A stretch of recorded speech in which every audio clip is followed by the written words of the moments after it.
What is good, YouTube? Quinn Wade basketball analysis coming to y'all on Analysis Playground. We're gonna talk about the Phoenix Suns defeating the Golden State Warriors for the second time this season. It's unfortunate. It happens. But we're gonna talk about the Warriors particularly because I feel like Phoenix have been pretty good for the most part. They're 7-1 at home, and they're 9-5 in general as a record. They are tied for second in the Western Conference, and they're only one game away from being the best team in the West again. After coming off a little bit of a slump, um, because they're still missing Chris Paul, they was able to beat some tough competition and show that they still can, be a great team. Remember, this team was a play-in team without Chris Paul. They just need guys to step up like Mikal Bridges, like DeAndre Ayton, and like Devin Booker to make up that difference.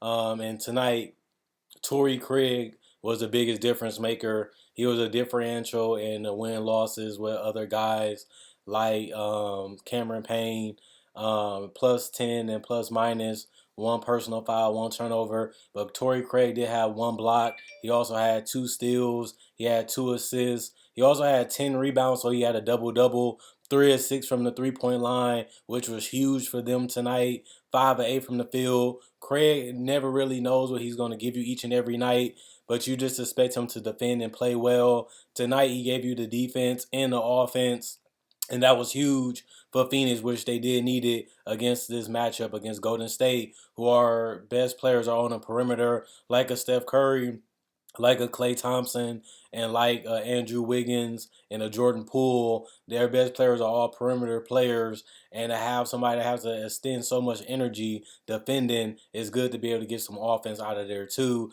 And the fact that he didn't get in foul trouble helped too, because he only had one personal foul total. Mikal Bridges played 42 minutes. They really used and abused Mikal Bridges. They needed all the energy that he can give them tonight. 6 of 11 from the field, 5 for 8 from the 3-point line, 6 of 6 from the free throw line. He also had 9 rebounds and 9 assists and one steal. A huge game, almost a triple double for Mikal. You seen them doing everything from scoring to rebounding to passing. There's a full body of work done tonight by Mikal Bridges. 2 turnovers, 3 personal fouls, plus 23 and plus minus, 23 points total. DeAndre Ayton, 32 minutes, 7 of 14 from the field, which was huge for him tonight. Although he only had 14 points, he did shoot 50% from the field. 7 rebounds, 2 assists, four turnovers, 3 personal fouls, plus 16 and plus minus. Cameron Payne had 29 points as a starter tonight. 33 minutes, 9 of 17 from the field, which was above 50%. 6 of 10 from the 3-point line, 5 of 6 from the free throw line. He also had 3 rebounds, 7 assists, one block, 2 turnovers, 5 personal fouls, was a plus 11 and plus minus. Devin Booker had a huge night from the free throw line, 9 of 9 from the free throw line, 2 of 5 from the 3-point line, 8 of 17 from the field. He also had 2 rebounds. He had 9 assists, getting into his playmaking, along with Mikal Bridges, along with Cameron Payne, help facilitating, keeping the ball moving, feeding off each other, and playing together and playing the right way, which was done tonight, which they needed to do to overcome having a guy like Chris Paul out. Somebody got to do the facilitation, and I feel like all the guys stepped up in that role. Even DeAndre Ayton and Torrey Craig cut and set good screens so guys can get open all night. 3 blocks, 3 turnovers, 2 personal fouls, plus 6 and plus minus, 27 points. Wainwright had 3 points, -4 and plus minus. 1 of 2 from the 3-point line, one of 2 from the field. Josh Okogie, 0 from 2 from the field goal, 0-1 from the 3-point line. 2 rebounds, 2 assists, one steal, one block, 3 personal fouls, -6 and plus minus, 0 points. Josh Landale, 7 points, -5 and plus minus, 3 personal fouls, 2 turnovers, 2 blocks, 4 rebounds, 1 of 2 from the free throw line, 3 of 5 from the field. Wainwright also had Washington, 2 of 6 from the field, 1 of 4 from the 3-point line, 2 rebounds, 2 assists, -7 and plus minus 5 points. Damian Lee, Also had Damian Lee had 9 points, plus 11 and plus minus, two personal fouls, one turnover, 8 rebounds, 3 of 3 from the 3 point line, 3 of 4 from the field. The team shot 51% from the field. You can't have that if you're the Golden State Warriors and trying to win this game. 50% from the field, 52% from three, and 84% from the free throw line. Personal fouls have 22 total for the Suns. They had 15 turnovers, 8 blocks, and 5 steals. When you look at the Golden State Warriors, they ended up shooting 45% from the field, which is decent, 42% from three, which is great, and 100% from the free throw line, 17 of 17. But they had 17 turnovers. They didn't get a lot of blocks. They didn't get a lot of steals, and they also had 23 personal fouls. But overall, they just didn't defend well. They gave up a lot of high percentage shots, whether it was transition, whether it was layups and dunks, or whether it was spot up 3 point attempts. They gave up a lot of easy comfort zone shots, and then the confidence of the Suns just rolled high after that, and they was able to make everything from that point on. Just because they seen the basket go in a little bit too much, more than what you would like. 9 points for Draymond Green, negative 19 and plus minus. Two personal fouls, three turnovers, three steals, 8 assists, 2 rebounds, 2 of 2 from the free throw line, 1 of 1 from the 3 point line, 3 of 3 from the field.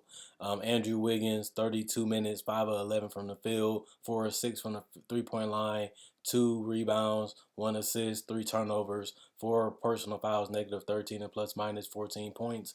Kevon Looney, 10 points, negative 11 and plus minus 1 block, 2 assists, 8 rebounds.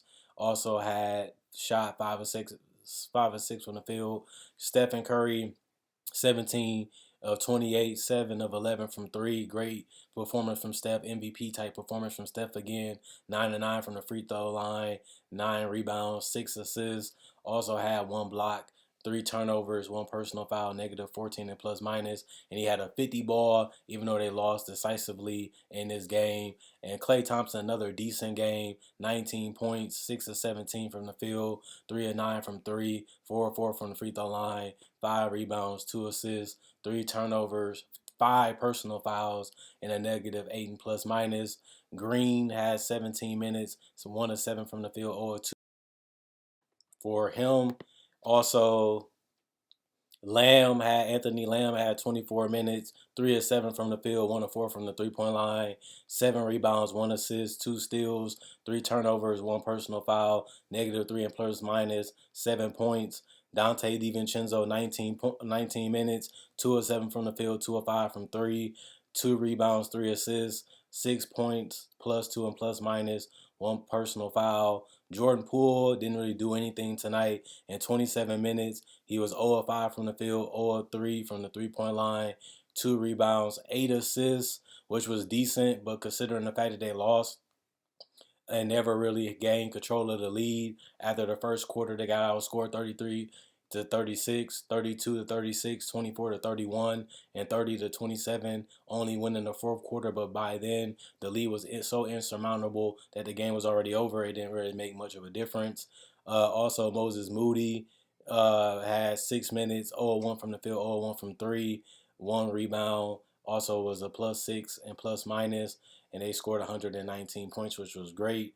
Overall, you just hate the lack of effort that the Warriors bench have outside of Jordan Poole. You feel like DiVincenzo was a great acquisition to have a guy that's athletic and mobile that can play a combo guard type position. You just expect more out of him. He had a huge upside. I liked him with Milwaukee Bucks. I feel like if his jump shot was more consistent, he'd be a great threat. Never really materialized into anything or much. But he has also been a great athlete. Never really turned that into great defense yet. He is a solid pickup for them. Hasn't really materialized into what he should be. Kaminga did not play, or just Steve Kerr decision not to play him. You also look at Anthony Lamb, was known as a guy that's supposed to be a two-way guy. Didn't really defend the way he needed to. I feel like he did other good contributions tonight. I like seeing him get the minutes. Green, I didn't really like too much out of JaMychal Green. He hasn't really been that acquisition that they thought, being that stretch four that can defend multiple positions and give them spacing. Hasn't really been that for them as a pickup. And Moody hasn't really been the guy that they needed him to be yet. He's still young, still wet behind the ears, still make a lot of psychological decisions that will turn into something special probably in the future. But their starters didn't really play with the same force and the same thoughts that they usually have. They seem like they're not on the same page as a starting group. I feel like the lineup was a big argument for them, but even them selves haven't really been accountable the way they usually hold each other accountable. They kind of came into this season kind of cocky, feeling like they was on top of the world and nobody could beat them, and they was going to run away with it this year. And they quickly got humbled and got put back down to earth. That it's another grind, it's another season. You had to fight and earn the respect all over again. You did that last year. You did that a couple months ago. New moves been made. Teams have come for the throne. They always told you to watch the throne because somebody always want to take your head and decapitate you so they can have the crown and have the power. The Warriors have done it 4 times. They should be used to this, but they didn't make any power moves in the offseason, and that just resulted of being samey. This is the same team that struggled in the second half of the season. They picked it up when they got healthier. Teams kind of figured them out in the playoffs.